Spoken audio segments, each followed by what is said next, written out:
Baiklah, pada kesempatan kali ini kita akan membahas media massa dan olahraga.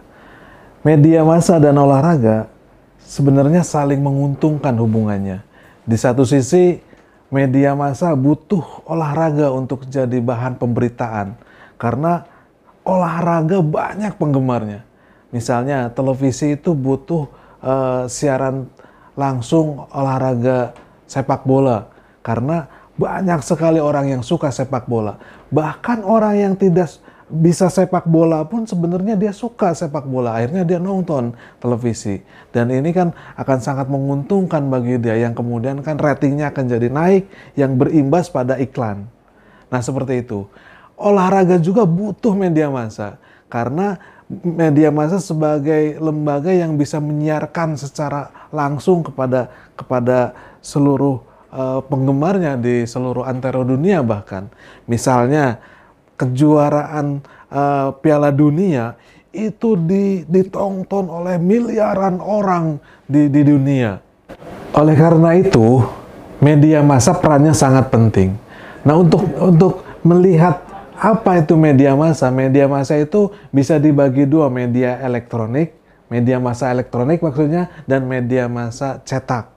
Media cetak itu seperti koran, majalah, tabloid.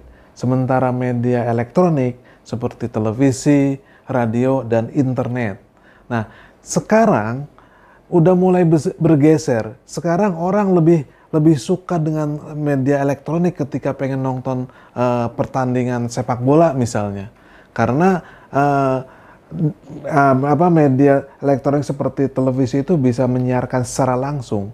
Dulu waktu zaman sebelumnya itu kan banyak orang yang membaca tentang berita olahraga itu lewat koran atau televisi. Sekarang eranya udah berubah. Televisi sekarang sudah menjamur. Maksudnya banyak stasiun televisi yang berlomba untuk bisa menyiarkan olahraga karena olahraga itu salah satu bahan berita yang menarik untuk banyak orang. Nah, saya pengen menjelaskan juga bahwa ada ciri media massa. Yang pertama, ciri media massa itu aktualitas. Artinya, berita yang disampaikan ke pemirsa selalu aktual gitu. Nah, ciri yang kedua yaitu publisitas. Artinya, berita yang disampaikan itu untuk publik gitu. Tidak hanya untuk golongan tertentu, tapi untuk semuanya.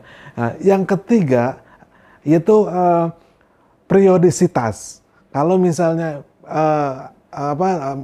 media cetak atau koran itu kan ada yang terbit harian atau majalah ada yang terbit mingguan atau bulanan bahkan kayak gitu. Nah, itu ada periodiknya jelas.